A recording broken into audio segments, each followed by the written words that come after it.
família.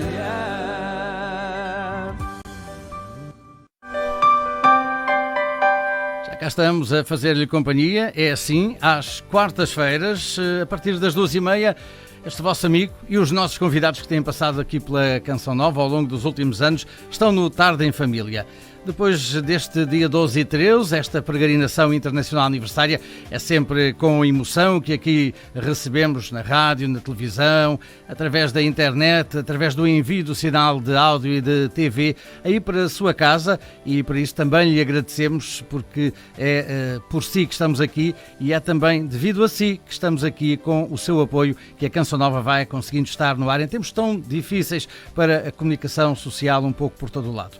E depois da Jornada Mundial da Juventude, a Igreja vai viver outro grande acontecimento mundial, e o Papa alertou para isso, salientando que em Lisboa o Papa para o Jubileu de 2025, cujo tema será Peregrinos da Esperança.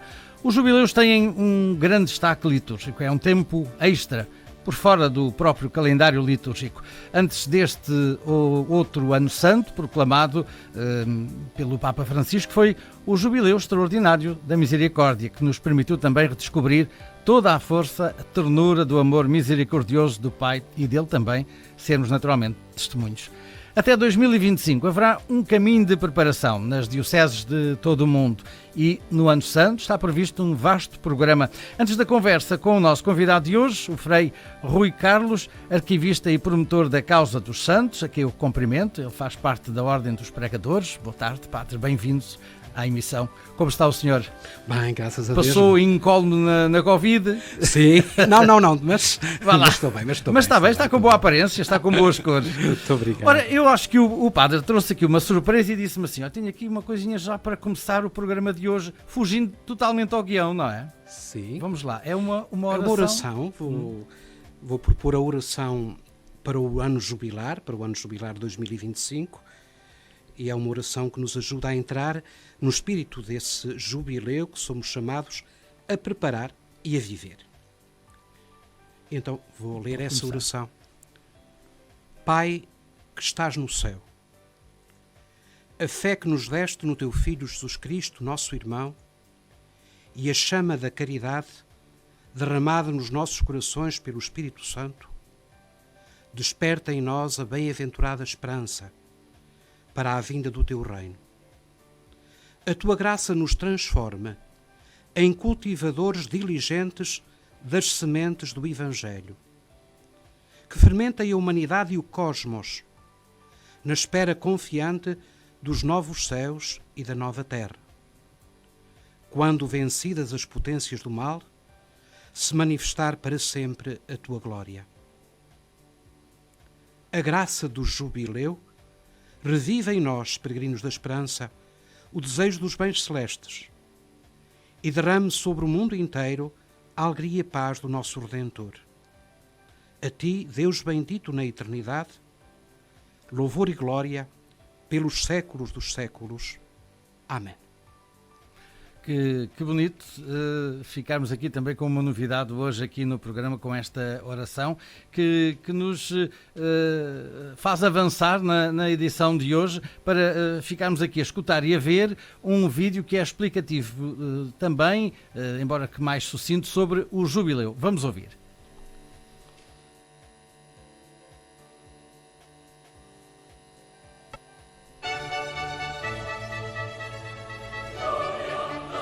Humanidade, fraternidade, fé, comunhão, criação, peregrinos de esperança, o lema do Jubileu de 2025. O Ano Santo com o qual o Papa Francisco convida a Igreja, os homens e as mulheres do nosso tempo e, acima de tudo, os jovens, a redescobrir o tema da esperança. A peregrinação, o caminho para Roma, a porta santa, a profissão de fé, a caridade, o perdão. Gestos simples com grande significado teológico que permanecem sinais permanentes do jubileu. Desde 1300 até hoje, cada Ano Santo representou sempre na vida da Igreja e dos povos um evento de grande relevância espiritual, eclesial e social. Uma multidão que chega e pede para experimentar e tocar com a mão o perdão e a misericórdia de Deus. assinalaram o caminho da igreja como marcos e continuarão a fazê-lo no futuro. São os jubileus. Ora, fica sinteticamente aqui a abertura e a abertura do que são os jubileus. Vamos falar mais pormenorizadamente com o Frei Carlos. Frei Carlos, quem é o Frei Carlos? Vamos recordar às pessoas, já não é a primeira vez, quem é o Frei Carlos, onde é que nasceu, como é que aparece aqui o Frei Carlos, como é que aparece esta indumentária no corpo de um homem, de um sacerdote? Pois, eu sou o Frei Rui Carlos, é o meu nome de batismo. Eu nasci no atual Zimbábue, quando era colónia britânica. Foi em Salisbury naquela altura, na Rodésia. Cresci aqui, junto a Fátima, numa freguesia chamada Olival, do concelho de Orém, deste concelho, e eu depois fiz o meu caminho e fui chamado, senti-me chamado a fazer parte da Ordem dos Pregadores, onde já professei há 42 anos. Com que idade é que surgiu esta... Eu sempre me interroguei sobre uma vocação de consagração.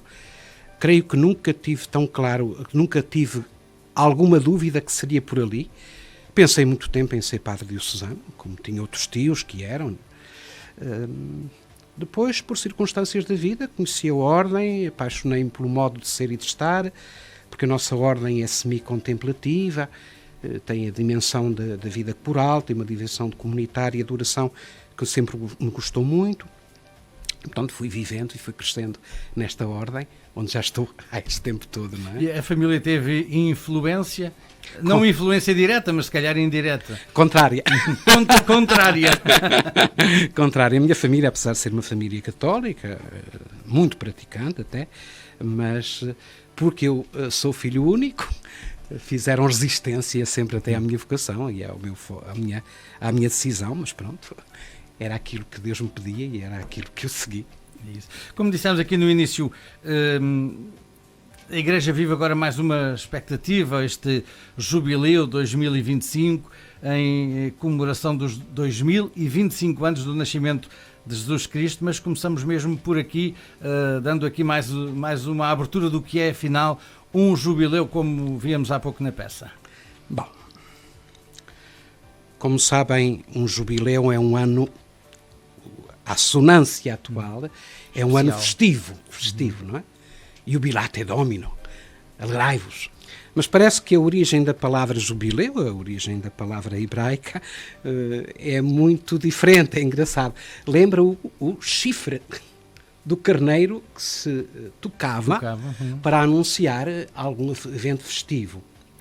E, portanto, isso, nesse sentido, começa a sua raiz semítica da palavra, e depois a raiz da vida do povo de Israel, que de 50 em 50 anos fazia um recomeço da vida, não é?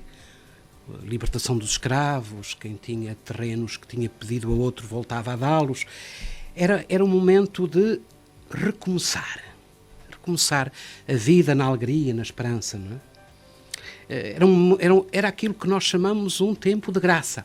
É curioso que Jesus, no capítulo 4 do Evangelho de São Lucas, quando chega à sinagoga, anuncia um ano jubilar. É um ano de libertação, um ano de graça, um ano de dom, um ano de beleza, um ano de paz. Portanto, esta é a sua raiz bíblica.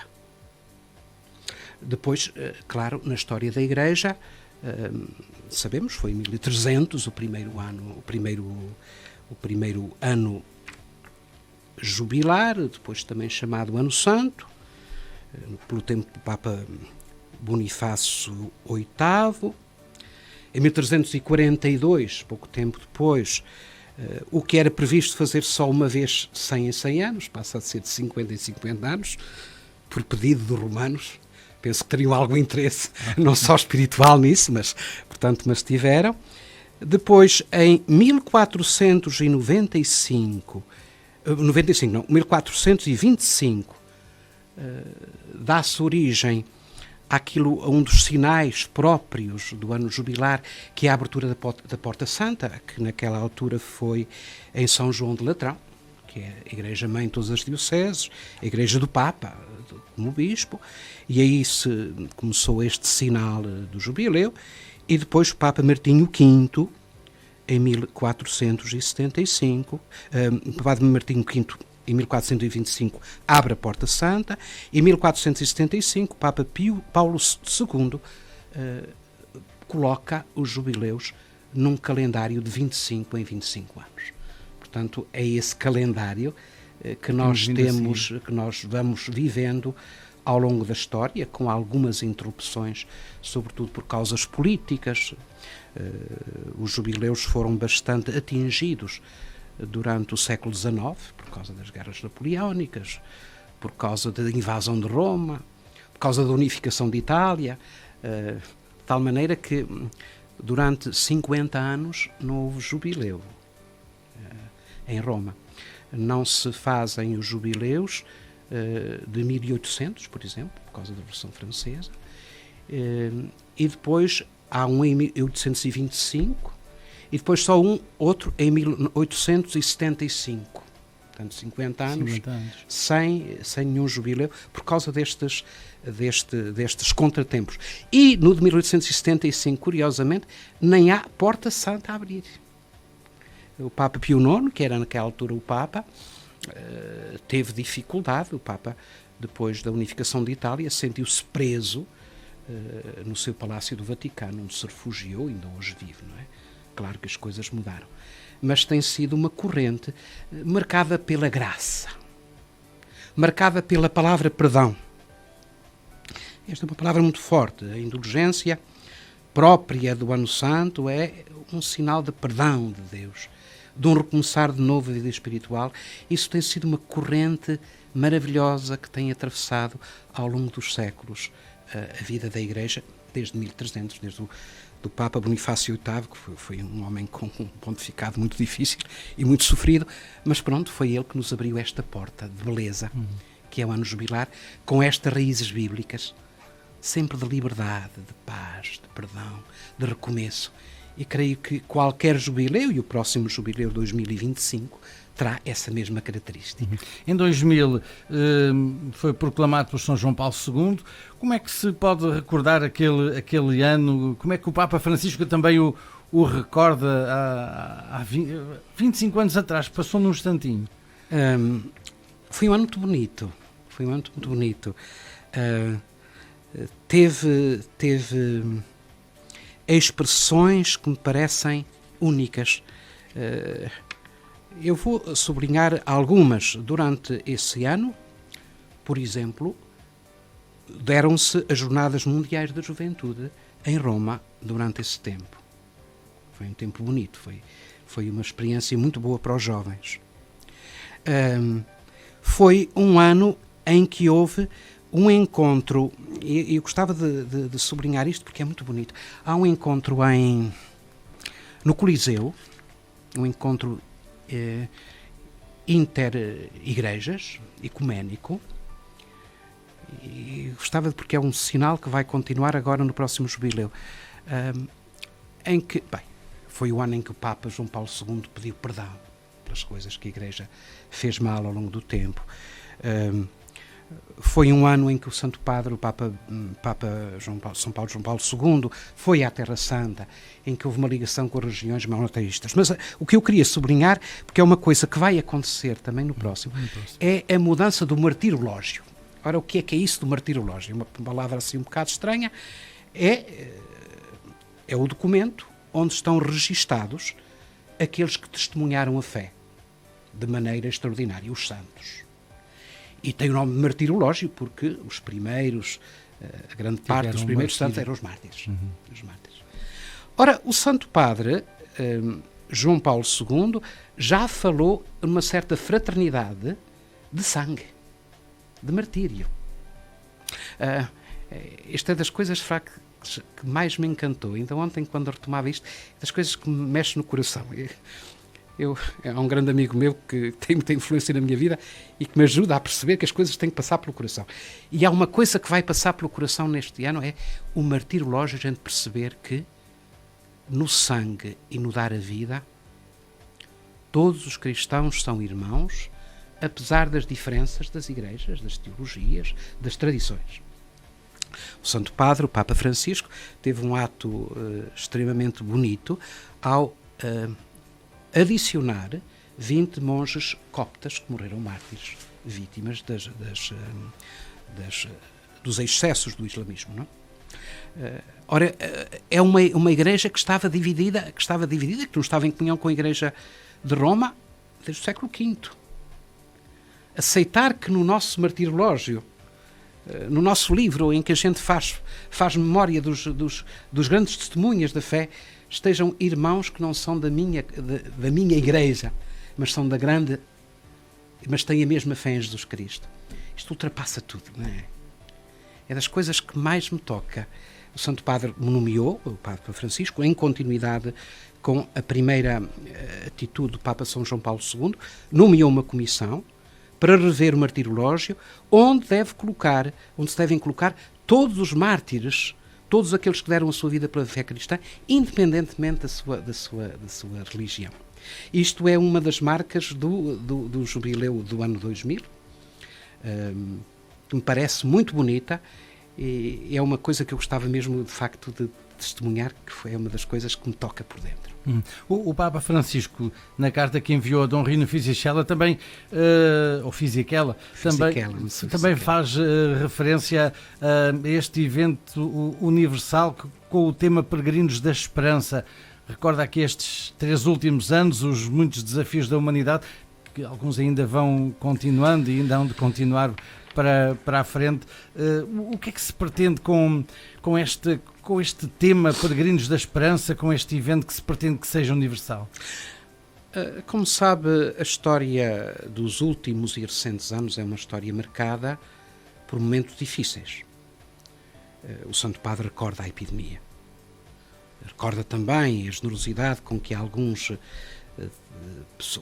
cientistas ajudaram a mudar este aspecto e dar solução a um problema que foi difícil, que foi duro, que interrompeu as nossas relações humanas. Isso marcou uma certa atitude de desesperança nas pessoas. Mesmo na minha experiência concreta de confessor no santuário, há um antes da pandemia, um depois da pandemia. E isto marcou a história. Aquela peregrinação com as lâmpadas no recinto, exato, com o nosso bispo sozinho. Com o Santo Padre e também o Santo Padre sozinho. Sim, portanto, sim. Há que dar razões de esperança. Claro, ainda por cima, com os conflitos armados que nós temos. Uma coisa que está muito sensível, que está muito clara na carta do Santo Padre e que deve ser alguma coisa que deve ser sensível e marcante para o ano jubilar, é o problema da criação como casa comum e do respeito pela criação. Daí que ele vai fazer outra... Vai fazer a carta no dia 4 de outubro, no dia São Francisco. Será um segundo Laudato Si, mas no jubileu está marcado, há uma palavra muito clara de atenção a isto, da justiça, também da justiça na partilha dos bens, na partilha e sobretudo dos bens da terra.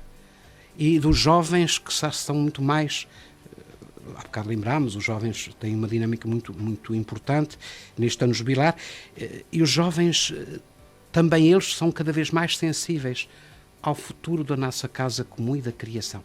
É um dos elementos muito importantes também do jubileu, que nunca se foi tão claro como agora nesta carta que o Papa enviou, já em 2022, a 11 de fevereiro, a Monsenhor Fisichella, para preparar o ano jubilar. Não é? Nós temos normalmente nas iniciativas maiores há um logotipo, aquela imagem que aparece em todos os prospectos, em todas as iniciativas televisivas, nos livros, que é um logotipo que nós temos ali e que o padre quer explicar um bocadinho para quem está lá em casa, na televisão. Sim, sim. Eu gosto muito desse logotipo. Após um concurso, Estamos a vê-lo agora. ele foi atribuído a Giacomo Travisani, que, portanto, foi o autor deste logotipo. Em primeiro lugar, temos, quando olhamos, vemos logo 4 figuras estilizadas, não é? Pessoas que vêm dos 4 cantos da terra. Santo Padre, este jubileu tem muito a nota da fraternidade, de novo, sempre. Tem sido uma preocupação do Papa. A nota da fraternidade. Portanto, 4 figuras estilizadas. Exemplificando ali nas 4 cores. Os 4 cantos do mundo, os 4 cantos do mundo, os 4 pontos cardeais que se unem nas pessoas. Depois há uma outra coisa muito interessante, é as ondas. No logotipo há ondas. E ondas que parecem um bocadinho agitadas. Nós lembramos logo dos padres evangélicos, das travessias difíceis, do Mar da Galileia, por exemplo, desses sustos que apanharam os discípulos de Jesus, que são os sustos da nossa história, não é? Que são os sustos da nossa história. Nós vivemos entre estas ondas, que são as dificuldades, que são as guerras, que é a fome, que é a pobreza. Portanto, coisas que na nossa vida continuam a fazer-nos medo. Eu creio que a esperança é um grande antídoto contra o medo, mas as ondas fazem medo. Depois há uma coisa que eu gosto muito e que vi como muito bem explicada. A cruz não é uma cruz direita, irta. É uma cruz quase que se dobra. Não é? É uma cruz que tem vida. É uma cruz que se põe à medida do homem. É a cruz do Senhor, é a cruz salvadora, mas é uma cruz compassiva em relação à humanidade. E mais, ainda por baixo, ela termina numa âncora. Sabem como é importante a âncora? Quando a gente está no mar, a âncora dá solidez. A Carta aos Hebreus fala da âncora, da fé como uma âncora, não é? E, portanto, a nossa esperança está fundada nesta cruz, que tem a sua amarra na vida dos homens, que é uma cruz que se torna âncora para a nossa vida. É um sofrimento que não é desesperado, mesmo o sofrimento não é desesperado. Ela marca a vida. Eu posso viver a minha vida sob a força e a estabilidade que esta âncora, que é a cruz do Senhor, dá à minha vida. Eu acho este logotipo de uma riqueza, de uma beleza. É bonito. E depois, peregrinos da esperança, peregrinantes in spem, na esperança da esperança. Tudo isto tem movimento. Toda a vida cristã e toda a história da salvação é uma história de movimento, não é? Movimento de peregrinos. Mas peregrinos que têm esperança. Mesmo quando o caminho é duro, mesmo quando o caminho se confronta com estas ondas que nos fazem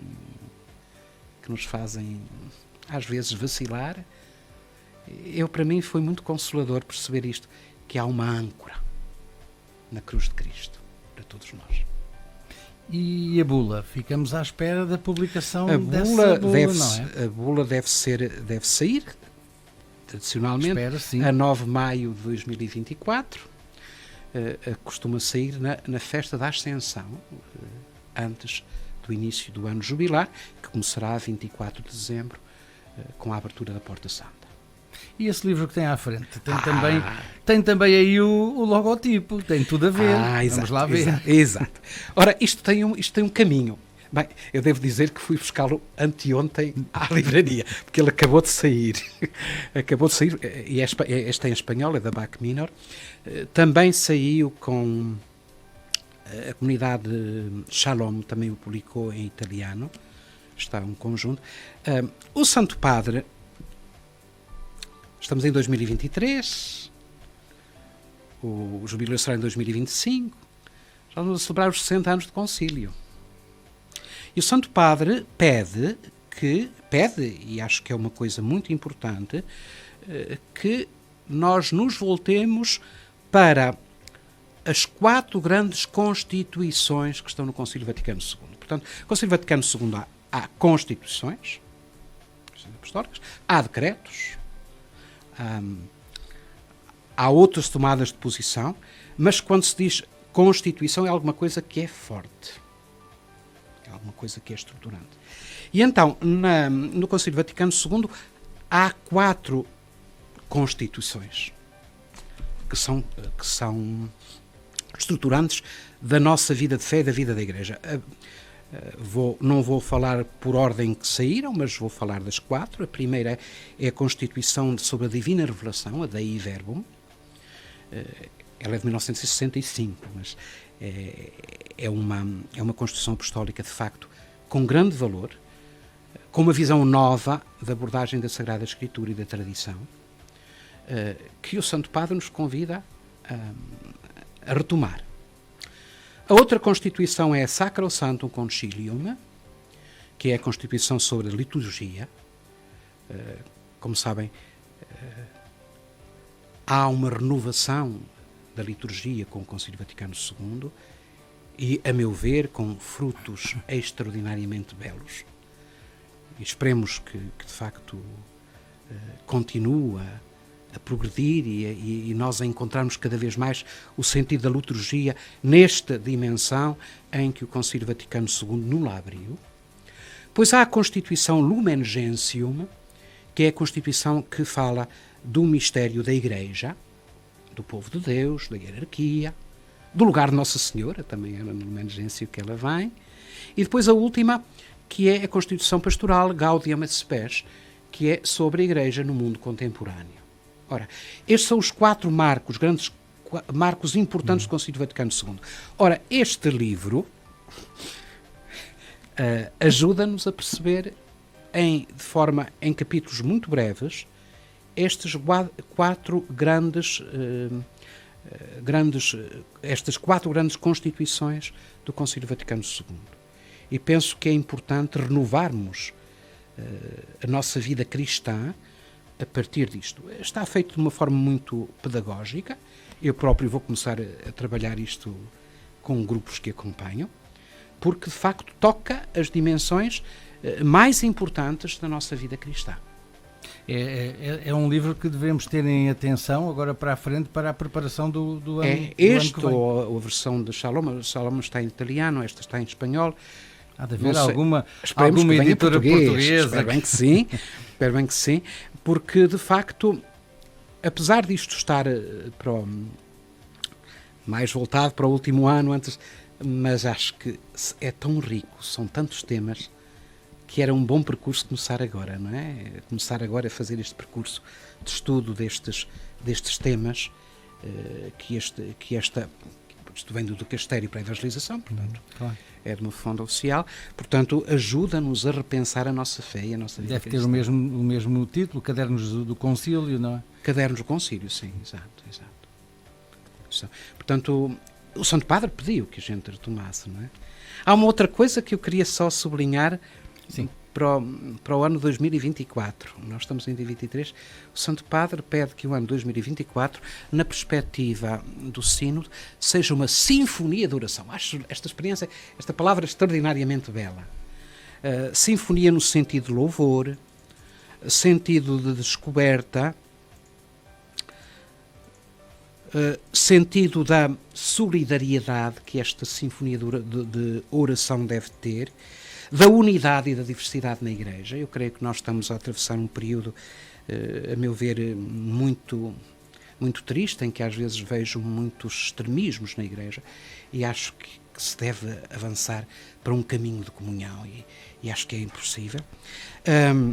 Solidariedade, a dimensão contemplativa da vida cristã, que é preciso renovar e que é preciso perceber cada vez mais, e uma coisa muito bonita, que o Santo Padre diz na carta, para esta sinfonia de oração, é fazer do Pai Nosso um programa de vida. Eu acho extraordinário. O Santo Padre tem frases muito, muito acutilantes, muito próprias, muito, fazer do Pai Nosso um programa de vida. Eu acho que estas coisas são muito bonitas. Eu devo dizer que fiz a preparação para este pequeno encontro. Toca-me a vida, não são coisas teóricas, não, é alguma coisa que vai tocando a nossa vida cristã. Não é? E tinha aqui uma questão que era o marco inicial da abertura do Ano Santo. O que é este ato inicial? É a abertura da porta? É a abertura da porta, não? Claro. O que é que representa esta porta aberta? Claro, primeiro, a porta é para onde se passa para alguma coisa. E houve alguém que disse, no Evangelho de São João, eu sou a porta. A porta é Jesus Cristo, não é? Aliás, os jubileus estão à volta do mistério de Jesus Cristo, não é? O último jubileu não, foi o extraordinário de 2015, lembravam a encarnação, o mistério da encarnação. Nós vamos abrir a porta porque passamos por Jesus Cristo, Ele é a porta. Portanto, é um sinal, já vimos que é um sinal antigo, não é? Foi pela primeira vez inaugurado com o Papa Martim V. Foi um Papa que resolveu, ou que conseguiu, com o qual se conseguiu a unidade da Igreja após o cisma do Ocidente. Até isso é bonito, não é? Até é bonito. E há uma porta por onde nós podemos passar todos, não é? E depois estou a ver agora as imagens do Ano Santo. Quem abre a porta não é só o Santo Padre. E várias portas que se abriram em todo o mundo, não foi? Claro, sim. Começou, portanto, isto foi estendido.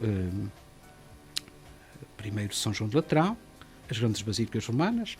É engraçado que em 1875 São Paulo, fora dos muros, não pôde abrir as portas porque tinha havido um incêndio há pouco tempo e foi transferida a porta do Ano Santo para Santa Maria em Trastevere, que é uma basílica muito bonita, que eu gosto muito. Mas, portanto, foi alargando-se e depois alargando-se a todo o orbe cristão. Nós teremos portas também jubilares nas nossas dioceses, nas nossas catedrais, nos nossos sítios de reunião, no Santuário de Fátima, com certeza. Haveremos... A porta tem um sentido, e depois é uma porta que se abre, não é uma porta que se fecha. É uma porta que se abre. Tem um sentido, de facto, muito, muito específico, muito evangélico e muito belo, não é?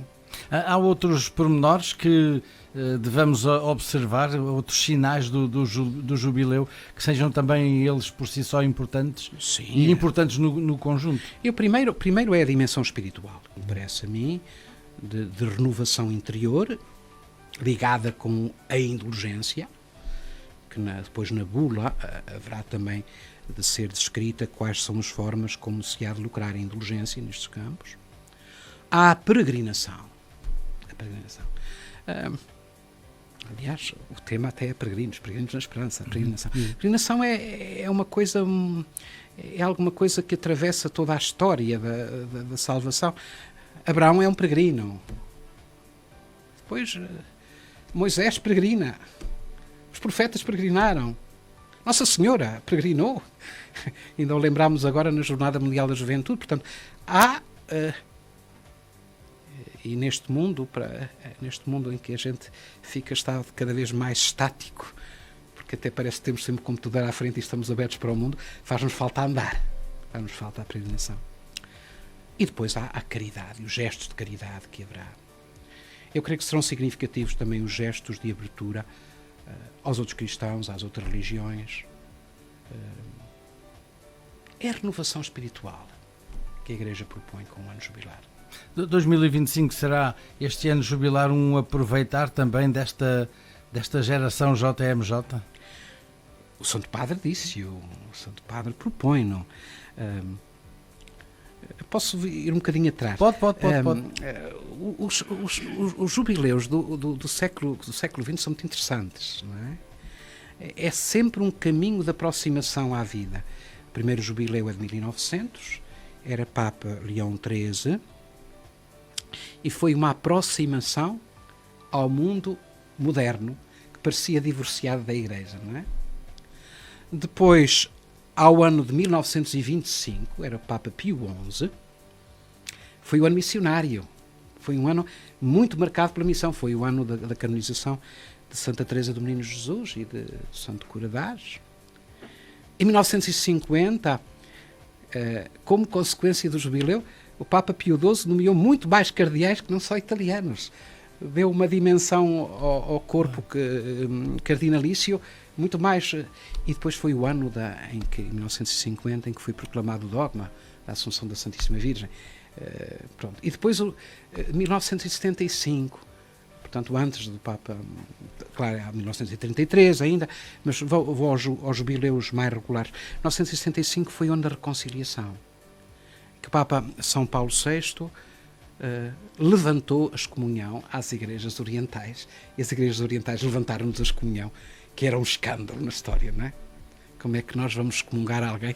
Como é que alguém nos excomunga? Portanto, ele com o patriarca, com os patriarcas do Oriente, levantaram essa coisa terrível da excomunhão. Foi o primeiro em que na abertura da Porta Santa estavam monges budistas. Foi um ano... 1975 vem a seguir a muitos confrontos do mundo da altura e alguém dizia, um gesto como este, tão velho, ainda terá significado. E tem significado com o Papa São Paulo VI. Este gesto de reconciliação. E a partir daí, 75, 2000, 2015, o extraordinário, e agora a gente vai como um rio a ver como... Portanto, isto não começa nem só na JMJ, nem só no Papa São João Paulo II. Há uma linha de anos jubilares ao longo deste século e meio que de facto são extraordinárias. É como um rio de beleza, de paz, de mudança da humanidade, não é? Creio que isto toca muito, não é? Toca muito. E explica ali também o logotipo com que começámos aqui o programa. Estamos indo aqui para o final. Para 2025 estão previstos vários, e eu pus aqui uma interrogação para mim próprio, vários jubileus por grupos em Roma. Jovens, mundo das comunicações, doentes, trabalhadores e empresários. O que é isto dos jubileus? Para explicar lá para casa, para as pessoas ficarem... Espera aí, estamos a falar de um ou estamos a falar de vários? Bom, é o mesmo jubileu. É o mesmo jubileu. É o jubileu dos aniversário de Jesus, da encarnação de Jesus, não é? Já foi assim no 2000. Eu no 2000 era capitão militar e participei no jubileu dos militares, em Roma, naquela altura. É uma forma de mostrar que o jubileu, que esta ideia de beleza, veste-se ao concreto das pessoas e da história das pessoas e das diversas situações das pessoas, não é? Claro que no jubileu do ano 2000 este não acontecerá agora no próximo. Foi também as Jornadas Mundiais da Juventude, portanto ali também houve a dimensão dos jovens, mas também já haverá um jubileu dos jovens, com certeza. É o mesmo jubileu, é o mesmo chifre que anuncia a alegria do encontro e da paz e que dá sentido, penso eu, ao concreto da vida de cada um. Por isso é que tem sentido que os militares, por exemplo, ao qual eu estive tão ligado durante tantos anos, tenham o seu jubileu em que recordam a sua missão. O pessoal de saúde, a mesma coisa. Os meios de comunicação social. Há toda uma renovação da vida em todos os setores e por isso é um jubileu aberto. Aberto de uma forma concreta para as pessoas de determinado ambiente, que tenham um determinado objetivo, não é? E creio que isto é alguma coisa extraordinariamente bela, não é? O jubileu pode ser aproveitado por aquelas pessoas, pelo comum dos católicos que estão mais chegados à Igreja, pode ser aproveitado por todos ou deve ser aproveitado por todos os católicos mais chegados ou menos chegados à realidade do dia-a-dia de uma Igreja. Eu repito o que o Papa Francisco disse, todos, todos, todos. E gostaria muito mais que não sejam só os mais próximos, que isto tocasse a vida, não é? Quando o chifre tocava, toda a gente ouvia. Agora, há muita coisa de beleza, de estética, de espiritual que tem que passar para a vida, não é? Em todos os mundos. É engraçado, desculpem voltar às coisas, em 1875, quando se faz o jubileu, quando se retomam os jubileus, o rei pôs o jubileu lá no seu discurso real. É engraçado, aproximou um mundo que estava dividido. O Papa tinha-se considerado prisioneiro e aquilo estava mal. É um mundo a cercar. Na história dos jubileus há este chamamento a mundos que estão separados e que voltam à comunhão. Para terminar, Frei Rui Carlos, o que é que nós podemos fazer, ou melhor, o que é que os sacerdotes podem fazer, ou melhor, o que é que o Frei Rui Carlos pode fazer para que nós possamos viver um jubileu, a preparação de um jubileu, de uma forma tão entusiástica como o Frei Carlos nos trouxe hoje aqui? Olha, a primeira coisa é a oração, com certeza. A segunda coisa é a sensibilidade ao mundo de hoje. Eu acho que o jubileu só tem sentido quando a gente tem sensibilidade ao mundo em que vivemos. Não temos sensibilidade ao mundo em que vivemos, podemos fechar, é uma coisa mais ou menos piedosa, não é? E depois, mais uma vez, a proposta de uma formação concreta. Que os sacerdotes, que as dioceses, que os grupos devem começar a fazer e tomar a sério, não é? Porque, de facto, a mensagem do Concílio Vaticano II ainda não chegou a muitos ouvidos. E já passámos 60 anos, não é? É verdade. E há renovação espiritual, renovação de formação, é preciso, e sobretudo, e tudo isto partindo de uma sensibilidade ao mundo em que a gente vive, senão isto está tudo estragado. Frei Rui, olha, eu gostei de o relembrar, gostei de falar consigo. Já me tinha esquecido que era emocionante falar com o Frei, e muito obrigado pela sua passagem aqui, por ter conseguido preparar este programa assim, resvés cabedurico, como dizemos aqui nós. Mais uma vez, muito obrigado pela sua disponibilidade, Frei. Obrigado. Muito obrigado. Hoje falámos aqui do jubileu, estivemos com o Frei Rui Carlos. Vamos marcar mais encontros com o Frei, para ele nos trazer aqui mais coisas bonitas. Nós voltaremos aqui à emissão depois do nosso habitual espaço para ir beber um copinho de água, sentar-se outra vez aí na cadeira do sofá, na cadeira ou no sofá, e para ficar com o terço da Divina Misericórdia já a seguir, com a Gisele Martins, com o Padre Wellison. 3-4 minutos de intervalo, nós voltamos já a seguir. Até já.